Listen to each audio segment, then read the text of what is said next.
CK Satyanarayana. CK అంటే మీకు అర్థం అవుతుంది గట్టిగా, చిల్లర కొట్టు.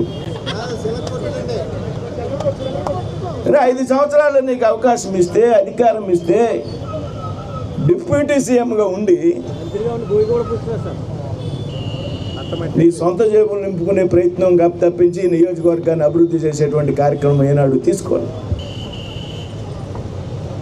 వీళ్ళ ప్రజలు అధికారం ఇచ్చారు, 170 సీట్లు 164 సీట్లు ఇచ్చారు. రే బాబు ఇంట్లో కూర్చోండి రా ఒక 5 సంవత్సరాల పాటు అని ప్రజలు తీర్పిస్తే ఓపిక లేక, సహనం లేక రోడ్లెక్కి విచ్చలవిడిగా మాట్లాడేటువంటి విధానం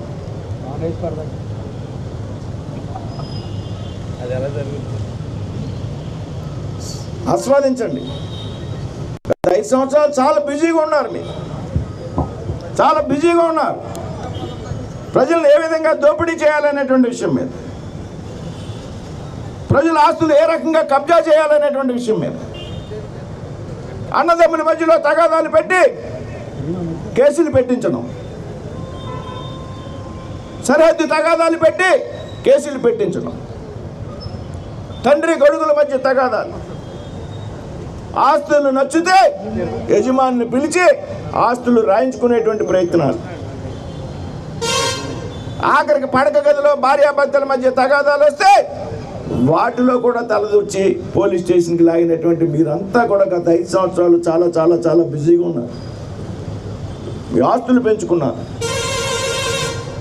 5 సంవత్సరాలు విశ్రాంతి తీసుకోండి, దయచేసి విశ్రాంతి తీసుకోండి. ఇప్పుడు ప్రభుత్వాలు చేస్తున్నటువంటి అభివృద్ధి కార్యక్రమాలను ఆస్వాదించండి.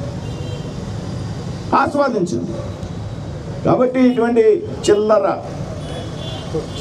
విమర్శలు మానుకుని సంయమనంతో, విజ్ఞతతో పరిస్థితి రాబోయేటువంటి రోజుల్లో మంచిది అనేటువంటి విషయాన్ని ఈ సభాపూర్వకంగా చెప్తూ, మరి రాబోయేటువంటి విషయంలో కూడా